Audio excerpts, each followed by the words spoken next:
তার কারণ আর গানের সুরে বললে কিচ্ছু না হোক জলসা কমিটি খুব খুশি হয়। কেন বলেন তো?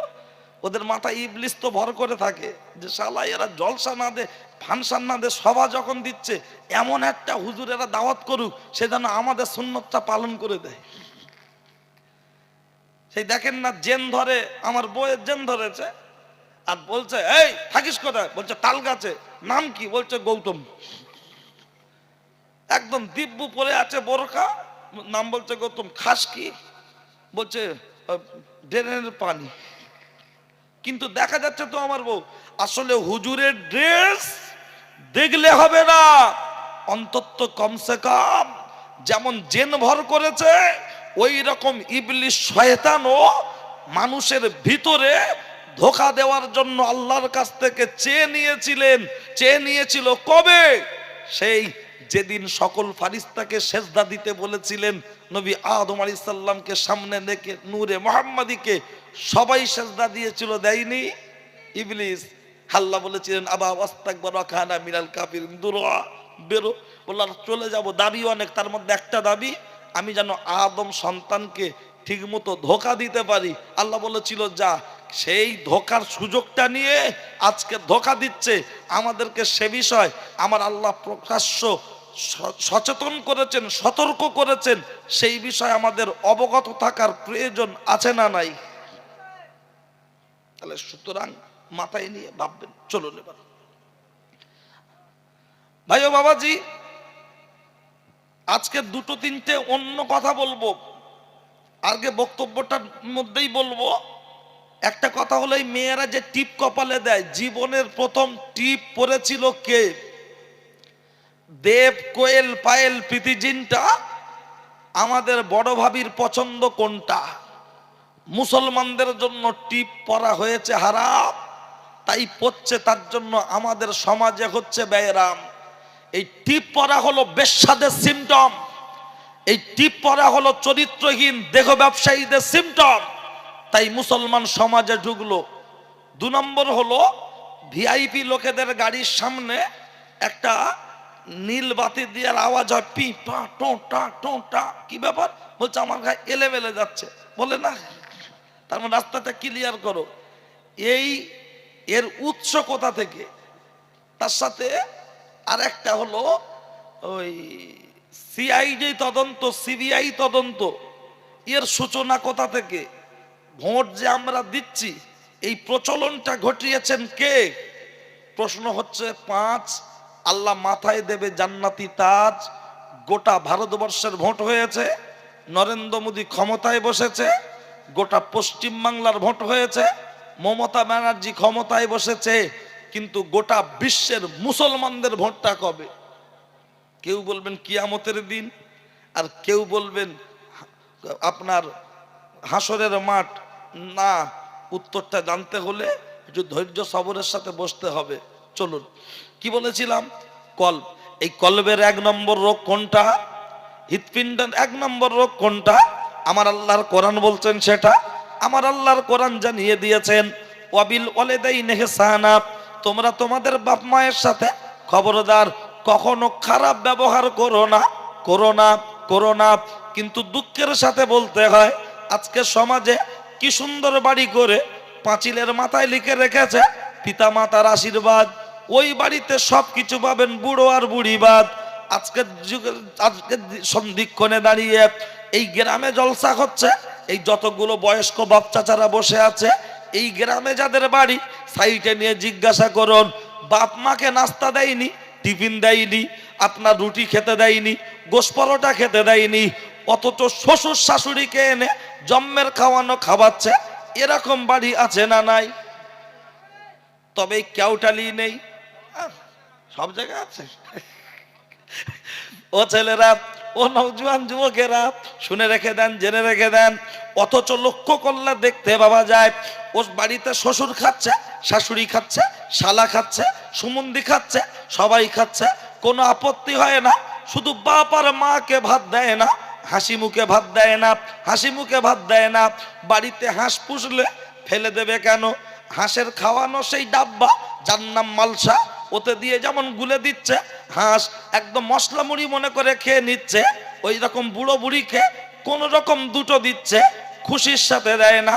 অথচ আমাদের দাওয়াত করে, আমরা আসলে আমাদের হাতে হাত দিয়ে মোসাফা করে বলে হুজুর দোয়া করবেন, দোয়া করবেন। কেন, কি খবর? বলছে কারবার ভালো চলে না, ব্যবসায় উন্নতি হয় না, ফসলে পোকা লেগেছে, কলকাতায় মহাজন পেমেন্ট দিচ্ছে না, হুজুর দোয়া করবেন।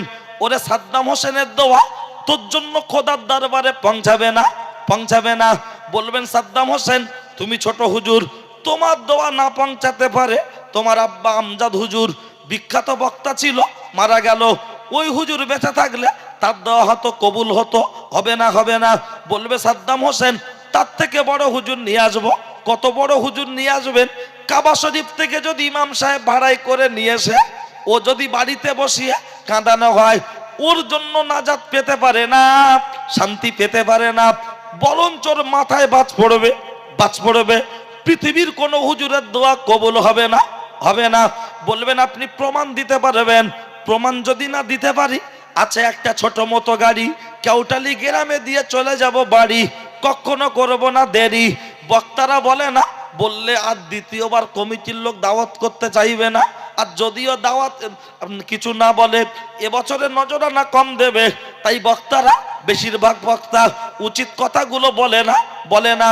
কিন্তু আমার নাম সাদ্দাম, আমার নেই কোনো দাম, কথাগুলো হবে টাইগার বাম, শুনলে আসবে অনেক কাম, দিতে পারবো না আপনাদের সময়ের দাম। যে কথা বলছিলাম, আমাদের দাওয়াত করা হয়েছে, এসেছি, রোগ যেটা দেখবো তার ট্রিটমেন্ট চলবে, কোনো অসুবিধা নাই।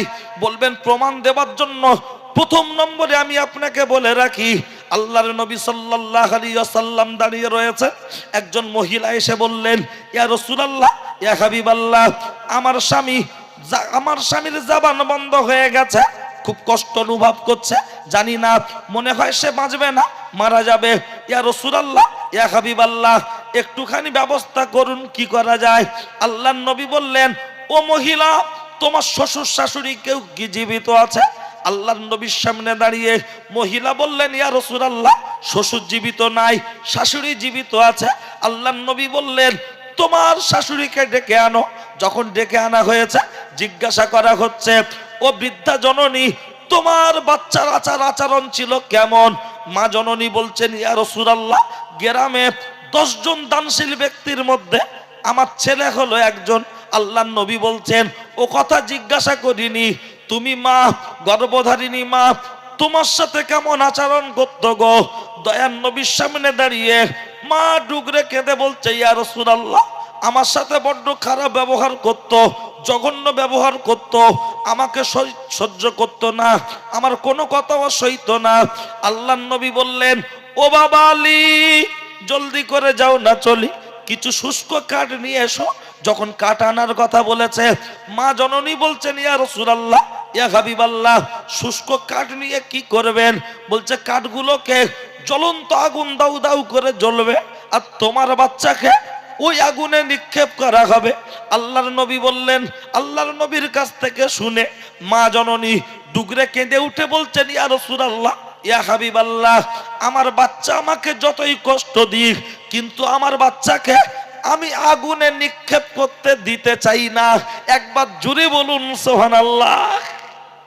কেন সুবহানাল্লাহ বলতে বললাম? তার কারণ হলো, মা বলছে যতই কষ্ট হোক বাচ্চাকে আগুনে ফেলতে দেবো না, এটাই হলো মা, এটাই হলো মা। আর আজকে ছেলে বলছে, মার যত কষ্ট হয় হোক, হাত খরচা দেওয়া যাবে না। ওর বউ আজকে 150 টাকা লেছে, শুধু ফুচকা খাবে, ও ছেলে লেছে 250 টাকা, ও শালি এসে লেছে 400 টাকা, ও শালার বউ এসছে, ও তখন বলছে ফুচকা হাতে দেবো না, তোমার গালে দেবো।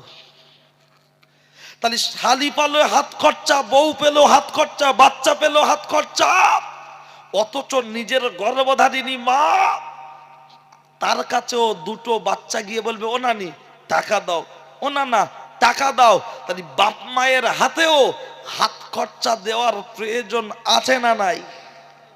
এরা বাপ মা দেবে না, মাজারের বাক্সই দেবে। এরা বাপ মায়ের হাতে দেবে না, আজমিরির হাঁড়িতে দেবে। বলবেন হুজুর আপনি কি ওইসবের বিরোধী? হ্যাঁ আমি বিরোধী। বলে আপনার আব্বা ওই ফুরফুরা শরীফ মসজিদের ইমাম ছিল আর আপনি পিট্টির মানে? না, আমি মানি, আমি ওই মাতাল মুরিদ না। কি বলছি মাথায় ঢুকেছে? কোন হুজুর আজ পর্যন্ত বলেছে আমি মারা যাওয়ার পর আমার মাজারে টাকা দাও, আমার পায়ে কদম মুসি করো, আমার হাতে মোসাফা করে নজরানা দাও? কোন হুজুর আজ পর্যন্ত বলেনি। আমরা হুজুরের নজরানা দেওয়ার জন্য গুঁতোগুঁতি করছি, হুজুর লাও, হুজুর লাও, হুজুর লাও। হুজুর নেবে না, পাশে রেখে পায়ে ধরে শুয়ে পড়ছে, মাজারে টাকা চাইনি, মাজারে দিচ্ছে। আর মা ডাক্তার দেখানোর জন্য বলছে, ও কচি 200 টাকা দে দে, একটু হসপিটালে যায়। তখন বলছে, আমি কি তোমার একটা ছেলে আর ওগুলো কি 20 আনা? ওদের কাছে চাইতে পারো না? আমার কি ক্ষমতা আছে? আর আমার গা বলবে একটা তাবিজ দাও, কারবারটা যেন ভালো হয়। একটা সোরের গলায় মাদলি দিলে কাজ হয়? এই মায়েরা এত কথা বলছো কেন? বাড়ি যাও। এরা যদি এখন লোকের সামনে এই করে, মদ্দা লোকের কি করে? এতগুলো মানুষ বসে আছে, কাউকে কোনো একদম এই করছে না, চোখের ওপরে মুখের ওপরে পাশে কথা বলছে, তাহলে ওর মদ্দা লোকের পুরো ভেড়া করে রাখে না? আমি বলছি একটু লাস্টের দিকে বলবো, ওসব বাপ চাচা বেশি, অন্তত ওর গা বরকটা আসুক। কারণ ওরা এখন এখানে ঢুকে আছে, আর ওদের মধ্যে কিছু মহিলার এখন মদ্দা লোকগুলো এখন দেখেন রাস্তায় রাস্তায় ঘুরছে। হ্যাঁ, তো অন্তত সেই পর্যন্ত যেতে দেন। আগে আইবুড়ো মেয়েদের পিছনে লোক ঘুরতে, এখন সব বউদের পিছনে ঘুরছে। আইবুড়ো মেয়েদের বাজারে ধস নেমেছে, তো অন্তত সে পর্যন্ত যায়, একটু অপেক্ষা করুন। আমি যদি শুধু গোটা সাইড থেকে যদি জমির বাউন্ডারি ঠিক করতে করতে যদি চাষের সিজন শেষ হয়, তো ওয়াচ করবো কখন? যদি ভালো না লাগে বাড়ি চলে যাও। স্বামী জ্বালানো, শাশুড়ি জ্বালানো, ননদ জ্বালানো, এখন এসে মলি সাহেবদের জ্বালাচ্ছে। হ্যাঁ, ঠিক আছে তো।